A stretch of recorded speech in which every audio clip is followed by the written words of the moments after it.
அதிமுக பொதுச் செயலாளர் திரு எடப்பாடி பழனிசாமி அவர்கள் வந்து இன்னைக்கு ஒரு வார்த்தையை சொல்றாரு. என்ன சொல்றாருன்னா, ஆட்சியிலும் பங்கு அதிகாரத்திலும் பங்குங்கிறது வந்து நாங்க அப்படிலாம் சொல்லி வந்து பாஜகவுடனான கூட்டணி வைக்கல அப்படின்னு சொல்றாரு. இதை எதுக்கு இவர் இப்ப சொல்லணும்? அதே நேரத்தில் பாஜகவும் அப்படி ஒரு விஷயத்தை பத்தி பேசவும் இல்லை. இப்போதைக்கு ஒரு கூட்டணி அப்படின்னு சொல்றாங்க. திரு எடப்பாடி பழனிசாமி அவர்களுக்கு பாஜகவுடனான கூட்டணிக்கு வந்து துளியும் கூட விருப்பம் இல்லை. இதை ஸ்டார்டிங் கட்டத்திலே நம்ம வந்து பார்த்துருப்போம். அதே நேரத்தில் திரு அண்ணாமலை அவர்களுக்கும் அதிமுகவுடனான கூட்டணிக்கு விருப்பமே இல்லை. அதே நேரத்தில் அண்ணாமலை அவர்கள் தொடக்க கட்ட காலத்தில் என்ன சொல்லியிருந்தாருன்னா, பாஜகவுடனான கூட்டணி, அதாவது அதிமுகவுடனான கூட்டணி பாஜக கிடையாது. இதுல வந்து தலைவர் வந்து உறுதியா நின்னாப்ல. உறுதியான உறுதி, அவ்வளோ ஒரு உறுதி. ஏன்னு சொன்னீங்கன்னா, நாடாளுமன்ற தேர்தல் வந்து 18% வாக்கு நாங்கள் வாங்கிட்டோம். முக்குளத்தர் சமூகம் ஓட்டு வந்து, அதாவது எப்படின்னா, நீங்க நல்லா புரிஞ்சுன்னா, இது ஒரு ஜாதி ரீதியாங்கிறத தாண்டி ஒரு யதார்த்த ஒரு உண்மை என்னன்னா, எடப்பாடி கவுண்டரை வந்து விரும்பல, அண்ணாமலை கவுண்டரை விரும்புறாங்க. இதான் ஒரு உண்மை. ஏன்னா எடப்பாடியை விரும்பல, அவர் தன்னைத்தானே ஒரு தலைவர், ஒரு எதிர்க்கட்சின்னு சொல்றாங்க. மக்கள் மத்தியில் இப்போ வரைக்கும் ஒரு பவர்ஃபுல் லீடர் ஸ்டாலினுக்கு அடுத்தபடினா அப்படின்னு கேட்டிங்கன்னா இல்லவே இல்லை. என்னை பொறுத்த வரைக்கும் கேட்டிங்கன்னா அது இல்லை. அதனால தான் வந்து என்ன பண்ணுறாங்கன்னா, அப்படியே நம்ம போய் வந்து வாண்டடாக போய் ஒரு கூட்டணி அமைச்சு செய்யணும், வைக்கணும். திரு டிடிவி தினகரன் கேட்டாங்க, நீங்கள் வந்து அதிமுகவுடனான கூட்டணியை விரும்புறீங்களா அப்படின்னு கேட்டதுக்கு அவர் பொதுவாக சொன்னார், எல்லா கட்சியும் ஒன்று சேரணும் அப்படிங்கிற ஒரு கருத்தை வந்து சொன்னாங்க. அதே நேரத்தில் திரு அண்ணாமலை அவர்கிட்ட கேட்டதுக்கு, அதிமுக உங்கள் கூட கூட்டணி வரும் பட்சத்தில் திரு டிடிவி தினகரனை வந்து ஏற்றுப்பீங்களா, ஏன்னா எடப்பாடி பழனிசாமி அதை ஏற்றுக்க மாட்டாரா அப்படிங்கிற ஒரு கருத்தை வைக்கும்போது, என்ன நம்பி வந்தவங்கள நான் கைவிட மாட்டேன், அந்த வார்த்தை நீங்கள் பார்த்தீங்கன்னா தெரியும். அதனால தான் என்னமோ எக்கேடு கெட்டு போங்க, எனக்கு இது தேவையில்லை, மாநில தலைவர் பதவியாக என்னமோ பண்ணிட்டு போங்க, அவர் டீசெண்டாக ஒதுங்கிட்டார். இந்த கூட்டணி வந்து வெற்றி பெறாது, இதான் ஒரு உண்மை. ஏன்னு கேட்டிங்கன்னா, இப்போ வரைக்கும் பார்த்தீங்கன்னா, அவங்க அதிமுக பண்ண முதல் தப்பு என்னன்னா, நாடாளுமன்ற தேர்தலுக்கு எப்போ கூட்டணி வைக்கணும், எப்போ கூட்டணி அலைன்ஸ் வச்சு தனக்கு சாதகமாக அந்த வாய்ப்பை வந்து பயன்படுத்திக்கணுங்கிறது வந்து சுத்தமாக அவருக்கு தெரியல. எப்போ வைக்கணுமோ அப்போல்லாம் வைக்கல, எப்போ வைக்கக்கூடாதோ அந்த நேரத்தில் வைக்கிறாங்க. நீங்கள் நல்லா பார்த்தீங்கன்னா, பிஜேபிக்கு இப்போ வர ஒரு நம்பிக்கை இருக்குது, இந்துக்கள் மத்தியிலே ஒரு நம்பிக்கை இருக்குன்னு கேட்டிங்கன்னா, அண்ணாமலை அதை தாண்டி என்னன்னா, அது ஒரு தனி பர்ஃபார்மன்ஸ் பண்ணிட்டு இருந்துச்சு. எப்படின்னா, பிஜேபி தலைமையில் ஒரு கூட்டணி, பாட்டாளி மக்கள் கட்சியாக இருக்கட்டும், அமமுகவாக இருக்கட்டும், அப்படி ஒருங்கிணைச்சு வந்தாங்க. இந்த டீமை கரெக்டாக கொண்டு போனார் திரு அண்ணாமலை அவர்கள். இப்போ இங்கே பிரச்சனையே இங்கே தான்.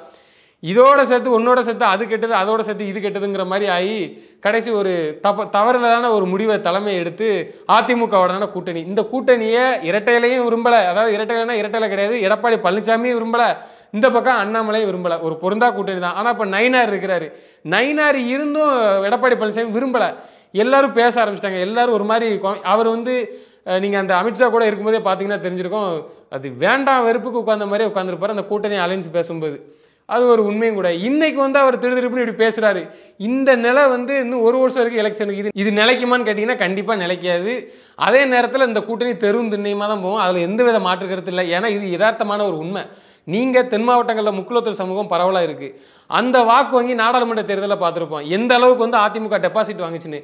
அதை அண்ணாமலை அவர்கள் வந்து நேர்த்தியா வந்து கோர் பண்ணிட்டு போனாரு. எப்படின்னா, அவர் பேட்டர்ன் வந்து அம்மையார் பேட்டர்ன் தான். சென்னை எடுத்துக்கிட்டிங்கன்னா திருவள்ளூர், காஞ்சிபுரம், சென்னை மாவட்டம், அந்த 3 மாவட்டத்தில் திமுக கோட்டை, காலந்தொட்டு காலமாக திமுக கோட்டை. ஏன்னா இங்கே குறிப்பிட்ட ஒரு சமூகம் பரவலாக இருக்குது. அதே நேரத்தில் இவங்க எந்த அளவுக்கு அதை வந்து சிறுபான்மை ஓட்டு, தலித் ஓட்டெல்லாம் லாபி பண்ணி கரெக்டாக எடுக்கிறாங்களோ ஒரு டெக்னிக்கலும் இருக்குது. அதே நேரத்தில் அம்மா அவர்கள் வந்து என்ன பண்ணுவாங்கன்னா, சென்னையை தவிர்த்திடுவாங்க. எனக்கு கொங்கு மண்டலம், மத்திய பகுதி, தென் மாவட்டம், இந்த 3 வந்து கனெக்ட் பண்ணுவாங்க, ஏம் பண்ணுவாங்க. அதே மாதிரி அடிச்சு ரூலிங் பார்ட்டியில் வந்து உட்கார வச்சாங்க. அது வந்து நம்ம கடந்த தேர்தலில் பார்த்துருப்போம். சென்னையில் பெருசாக இருக்காது, ஏன்னா டிஎம்கே தான் ஜெயிச்சிருக்கோம். ஆனால் ரூலிங் பார்ட்டியில் டிஎம்கே இருக்காது.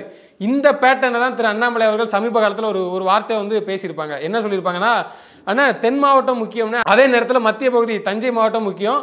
மத்திய பகுதினா அது திருச்சி, தஞ்சை, ஒருங்கிணைந்த தஞ்சை, அதை சொல்கிறாங்க. அதே நேரத்தில் தென் மாவட்டங்கள் குறிப்பாக முக்கியம். கொங்கு மண்டலம் அது சொல்ல வேண்டாம், கொங்கு பெல்ட் எப்படி இருக்கும்ட்டு இந்த ஒரு வார்த்தையை வந்து பயன்படுத்துறாங்க. இந்த ஒரு வார்த்தையை பயன்படுத்த காரணம் முழுக்க ஏடிஎம்கே அலைன்ஸ் விரும்பல. அதே நேரத்தில் நாங்கள் கட்டமைச்ச பாராளுமன்ற தேர்தல் கூட்டணி வந்து கரெக்டாக மூவ் பண்ணி கொண்டு போயிட்டு இருக்கோம். இதை மொத்தமாக சொதப்பினால தான் திரு அண்ணாமலை அவர்களுக்கு துளி கூட விருப்பம் இல்லாமல் சரி நீங்கள் என்னவும் பண்ணுங்க அப்படிங்கிற ஒரு கான்செப்ட்ல வந்து விட்டுட்டு போயிட்டாரு. அண்ணாமலை போறாரு ஒரு பக்கம், அதே நேரத்தில் அண்ணாமலை போயிட்டாரோ அப்படியே போயிடுவாரான்னு கேட்டிங்கன்னா அப்படி இல்லை. இது இந்த தேர்தலை சந்திச்சு ஒன்றுத்துக்கு ஆகாமல் போகும் பட்சத்தில் திரும்பவும் அண்ணாமலை தான் உள்ள ரீஎன்ட்ரி கொண்டு வருவாங்க. ஏன்னா வேற வழி கிடையாது. நயினார் நாகேந்திரன் அவர்கள் வந்து முக்குளத்தூர் சமூகத்தை வந்து கவர் பண்ணுவார். அவர் ஒரு நல்ல மனுஷன், அமைதியாக வந்து ஹேண்டில் பண்ணக்கூடிய ஒரு ஆள், அரசியலுக்கு அப்படி ஒரு ஆள் தேவை தான். ஆனால் கரிஸ்மேட்டிக் லீடரான்னு கேட்டிங்கன்னா அது இல்லை, அது கிடையாது. அவர் எந்த அளவுக்கு ஈர்க்க போறான்னு வரக்கூடிய தேர்தலாக தெரிய வரும். மொத்தத்தில் இது ஒரு பொருந்தா கூட்டணி, தேவையில்லாத ஒரு கூட்டணியை வந்து உருவாக்கி தேவையில்லாத அது எப்படி சொல்றது, திங்கவும் முடியாமல் முழுங்கவும் முடியாமல் இப்படி தேவையா, எனக்கு ஒரு விருப்பம் எனக்கு பிடிச்சிருக்குன்னா ஆசைப்பட்டு போகிறது அது வேற, வெற்றியோ தோல்வியோ எனக்கு ஒரு விருப்பம்பா ஆசைப்பட்டு போகிறது, அதை தான் ஒரு பிடியாக நிற்கிறது அது வேற, அது ஜெயிக்கிறதோ தோக்குறோ அது ரெண்டாவது பட்சம். ஆனால் மன திருப்தின்னு ஒன்று இருக்கும். இது வந்து ஒரு மன திருப்தியும் கிடையாது, ஒரு ஒன்றுமே கிடையாது. பாஜக தரப்புலேயே வந்து எல்லாம் வந்து மனசு விட்டு போயிட்டு சரி போங்கப்பா நீங்கள் இப்படி தான் அப்படிங்கிற மாதிரி. அதிமுக தரப்பு போயிட்டோமோ என்ன பண்ணலாம், ஏன்னா எடப்பாடியோடைய ஹிஸ்ட்ரி நீங்கள் பார்த்தீங்கன்னா தெரிஞ்சிருக்கும் எந்த அளவுக்கு அவர் வந்து கடைசி நேரத்தில் மாறுவார்னு. ஊரறிஞ்ச நாடறிஞ்ச உண்மை. இன்னும் ஒரு வருஷம் கேப் இருக்குது. செல்லூராஜ் சொல்கிறாரு இன்னும் ஒரு 15 நாள் பொறுங்க, என்னமோ 15 நாள் கழிச்சு ஒரு அடுத்த அப்டேட் வருங்கிற மாதிரி அவர் பேசுகிறாரு. ஆனால் அவர் வந்து என்ன தெரியுது, விருப்பம் இல்லை. ஜெயக்குமார் உங்களுக்கே தெரியும் அவர் என்ன மாதிரியான வார்த்தை வந்து சாடல் பேச்சா பேசினாருன்னு. மொத்தத்தில் அதிமுகன்ற ஒரு கட்சி இதுக்கு அடுத்து இருக்குமான்னு கேட்டிங்கன்னா ஒரு பெரிய கேள்விக்குறி. பாஜக வந்து இப்போ கூட்டணி வச்சாவது பிடிச்சிடலாம், கூட்டணி வச்சு பிடிச்சிடலாம், அந்த எம்எல்ஏ சீட்டுக்கு ஆசைப்பட்டு பல முயற்சி எடுத்து பாஜகக்குள்ளே வந்து பல பேர் சந்தோஷமாக இருக்கிறாங்க. ஆனால் முழு திருப்தி இல்லை. இது மொத்தத்தில் வந்து திமுகவுக்கு வந்து நல்லா வேலை பார்த்து கொடுத்துருக்காங்க தான் ஒரு உண்மை. 200 தொகுதி ஜெயிப்போன்னு சொல்லி இருமாப்போட சொல்கிறாங்க. 156 சீட்டுக்கு மேலே சாலிடாக அடிப்பாங்க. பாஜக வந்து தேவையில்லாத ஒன்று என்னை பொறுத்த வரைக்கும். அண்ணாமலை மூவ்மெண்ட்டை வந்து இவங்க கை கொடுக்கல, சப்போர்ட் பண்ணலை. அதே நேரத்தில் இவங்க மூவ்மெண்ட் எப்படி நிற்க போகுதுன்னு தெரில. பாஜகவை கலட்டி விட்டு போக அதிமுக எப்போ வேணாலும் தயாராக இருக்குது. அது எப்போ வேணாலும் நடக்கலாம். அப்படி நடந்தாலும் ஆச்சரியப்படுறது இல்லை என்பதுக்கு ஒரு உதாரணம் தான் இன்னைக்கு ஐயா எடப்பாடி பழனிசாமி அவர்கள் வந்து தலைமைச் செயலகத்து வாசலில் அந்த ப்ரெஸ் மீட் கொடுத்ததை வந்து பார்க்கணும். இதான் ஒரு உண்மையும் கூட. திமுக அடுத்த திருப்பு கண்டிப்பாக அவங்க நினச்ச மாதிரி 156 சீட்டுக்கு மேலே வருவாங்க. இதே மாதிரி இருந்துச்சுன்னா இன்னும் ஒரு வருஷம் கழிச்சு எடப்பாடி எந்த பக்கம் மாறுறாரு தெரிஞ்ச பட்சத்தில் பாஜக ஒருவேளை வேலை முடிவு எடுத்தாங்கன்னா எப்படி வேணாலும் அமையலாம். பொறுத்திருந்து பார்ப்போம். நன்றி, வணக்கம்.